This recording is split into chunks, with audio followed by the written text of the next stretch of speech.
You spend time creating your email campaigns, writing the copy, picking the right photos, sharing what's new, and then crickets.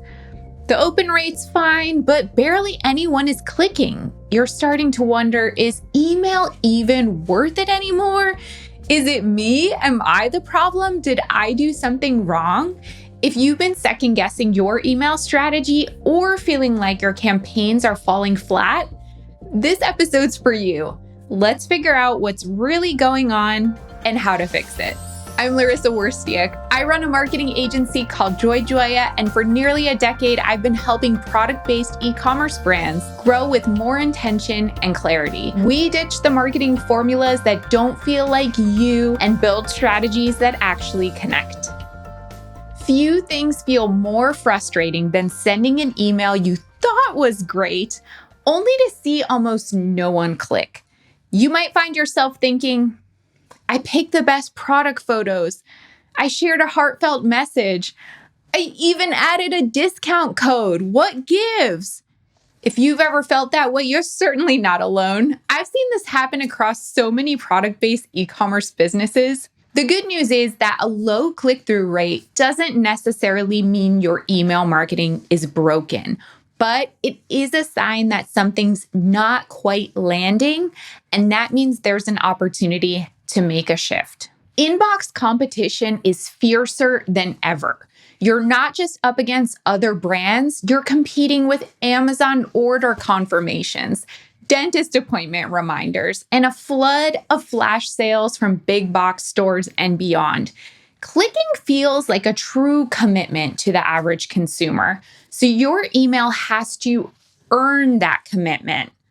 But don't get me wrong, I still think, despite all of this, that email is the most effective marketing channel today. And the brands that treat it with intention, show up consistently, and truly speak to their customers, they're the ones still seeing results. And you still can get amazing results, even with what might feel to you like a small click-through rate. Did you know the average email click-through rate when sending to your full list is only about 2 to 3%, depending on your audience size? That doesn't seem like very much, but that is actually the sign you're doing a good job. And the key here is to cut through the noise, not by doing more, but by trying to do it better and more precisely. In 2025 and moving into the future, email marketing isn't just about driving traffic. It's about building trust, sparking curiosity, and delivering value consistently. That means your email's job isn't just to get clicks. It's to make people want to click because they care about what you're saying. And that's a much higher bar than throwing in a clever headline or a last-minute discount code. There's no magic hack here. There's no button color that's going to save the day. What works now more than ever is relevance, consistency, and a real understanding of your customer.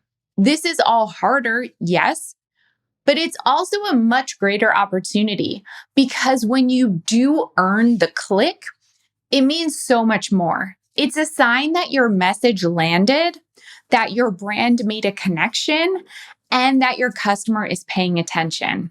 There have definitely been seasons for me as a marketing agency owner who specializes in email marketing and works with it day in and day out, where I have wondered, maybe people are just over email. But okay, when I step back from that, I usually snap out of it pretty quickly because that thought comes up as an easy excuse. When I stop blaming the channel, when I stop making excuses, when I stop seeing how much competition there is out there, and instead start asking better questions like, how can we engage people more deeply? I always find a way forward. And the results show us otherwise. Again, day in and day out, that email matters more than ever. Do you think I focus on email because it's fun or glamorous? Do you think I talk about it here because it's super sexy and exciting? No, email's probably like one of the least exciting words you can bring up at a dinner party. No one wants to talk about emails. Sure, I'm really passionate about it as a marketing channel, but let me be real here. There's nothing cool about it. I care about it and I talk about it with you because it works. I see it consistently deliver results for my clients. And when they're happy and they're growing, that means I'm doing my job right. And that's what excites me. And I find that most of the time, the real issue with email marketing is a lack of depth or creating emails from a place of fear or self-consciousness. I swear, having an effective email marketing strategy is kind of more of a mindset hurdle in a lot of ways, more so than most people realize. You feel comfortable when everything looks polished, but there's nothing compelling about something looking polished necessarily. Why? Because it's hard then to push past the surface. Maybe your message doesn't feel urgent enough because you don't feel comfortable creating urgency. Maybe it's not actionable because you're afraid of being too direct or too salesy. I see that a lot. And maybe it doesn't feel human because you're still trying to figure out your brand voice and how to speak from it confidently. I also see that a lot. It's okay. No blame here. I'm just kind of speaking to the common issues I see. And when we start taking more creative risks with clients and encouraging them to overcome these mindset hurdles, adding more voice, stepping into that voice, teasing curiosity instead of explaining everything up front, showing up like a real person with something to say, and embracing the fact that yeah, you are trying to sell something. You're a business, right? When you can get over all of those things and start doing them, the clicks come back. We see it all the time. And not just more clicks, because whatever, they're better clicks. They're more aligned traffic, more qualified traffic. People who feel like they were already in the story with you. Yeah. There are always best practices to follow when it comes to driving clicks. A lot of what I'm saying is like kind of woo-woo and philosophical in a way. And I'll get to the best practices in a second. I'll share them right away. But when you're not just optimizing for performance and you've already checked all the technical best practices boxes, that's when the numbers start to reflect the deeper connection that you're building. So here are a few of those best practices to keep in mind because they are super important. First, you want to keep your content skimmable. Use short paragraphs, subheadings, and bold text to guide the reader's eye toward your call to action. Don't give it all away in the email. This is a really common thing that I see. Share enough to spark interest, but leave something for the click because curiosity drives action. Your goal is not to get someone to sit there and read your email as if it's Moby Dick or whatever. Insert novel here. Your goal is to get them to click through to something they will love on the other side, and you have to believe that they will love it. Make your call to action or CTA clear and easy to find. Don't bury it. It should be as close to the top of the email as possible because that's the first thing people see when they open, especially on a teeny tiny phone. Use a button or link that's visually distinct and tells them exactly what to do next. Write your email copy with your customer in mind, so center their experience. What's in it for them? Why does it matter right now? And avoid sending the same message to everyone. So segment your list based on interest, behavior, or buying stage so the content feels more relevant. Also, be consistent. People are more likely to engage with a brand they hear from regularly Don't ghost your list, even during slower seasons. I do want to add a sidebar here now that I've shared some best practices. No one is exempt from following best practices. I get it. You're a creative. I'm a creative too. You've got a strong vision. I've got a strong vision too. We all want to do something fresh, something that feels totally new and totally like us. And when you look at the email best practices or you hear the ones I just mentioned to you, they can feel kind of boring. They're like the broccoli of marketing or something. Well, actually, I like broccoli, but you get what I'm saying. So maybe you think, well, I'll just reinvent the format. I'm going to surprise people. I'm going to do it my way, and that'll get clicks. The thing is, in email marketing and pretty much most forms of marketing, trying to be too different without a solid foundation does not impress people. It confuses them. Best practices are not here to limit your creativity. I'm not interested in doing that. I want you to be creative. Instead, they're here to make sure your message actually lands. They're the scaffolding, not the ceiling. The point is not to check every box for the sake of it, but to make sure you're building on a structure that supports your goals. The most successful brands, the ones whose emails do feel fresh, exciting, and uniquely them, they didn't skip the fundamentals. They mastered them first. They figured out what worked. And then within that, they found space to play, iterate, and refine.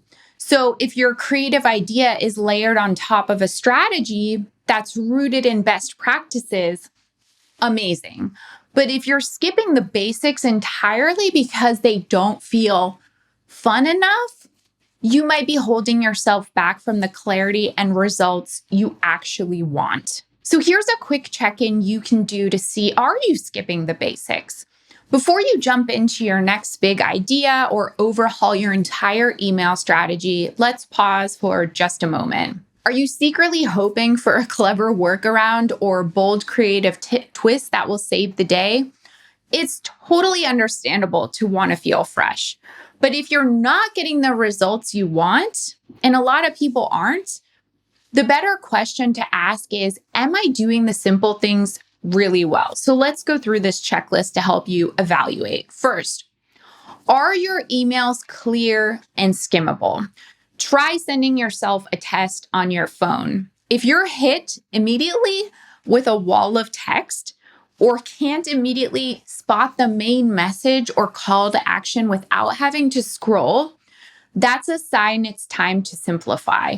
Structure and white space really matter more than you think. Next checklist item.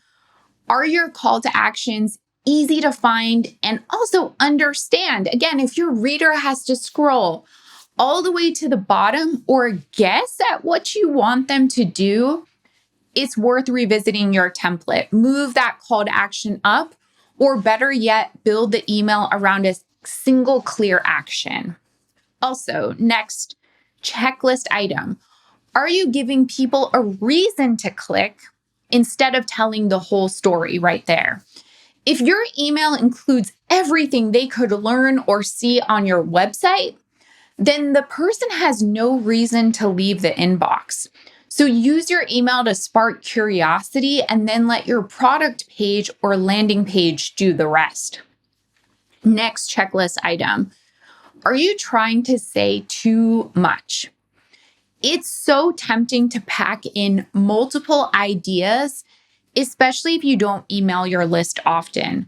But that creates a confusing experience for someone who's just skimming, which most people are. So keep each campaign focused on one digestible idea. You'll make a bigger impact and actually give yourself permission to send more often.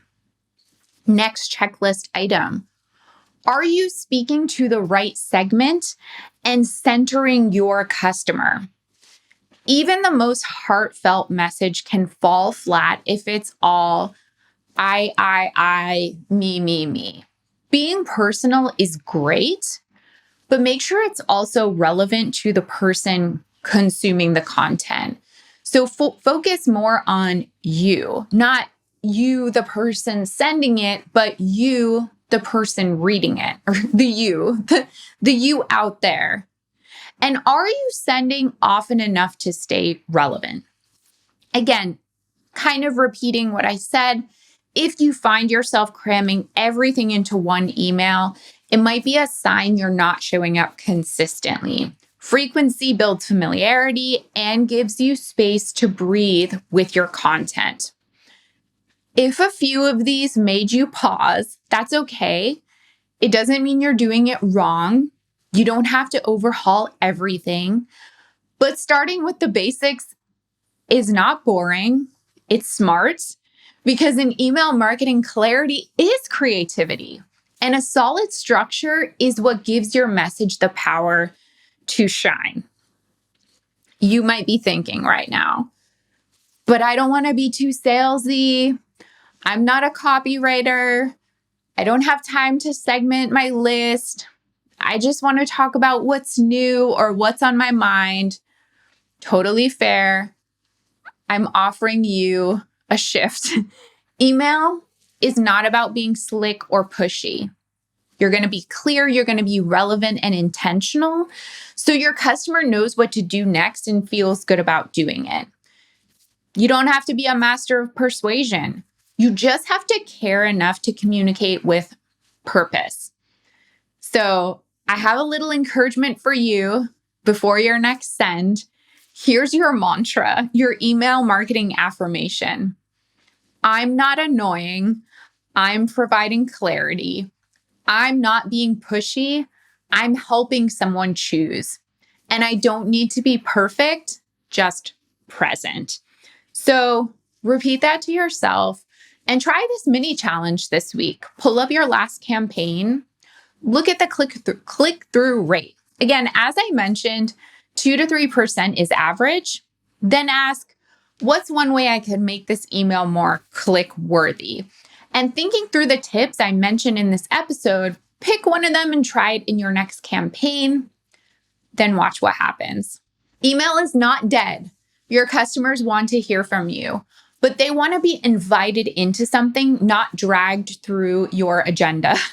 Clicks happen when you earn interest, when you show up with intention, and when you make someone feel like this brand gets me. And when you can do that, you're deepening connection and someone's anticipation that they can't wait for your next send. Thanks so much for watching. If you found this video helpful, please like, subscribe, and check out my other videos for even more tips.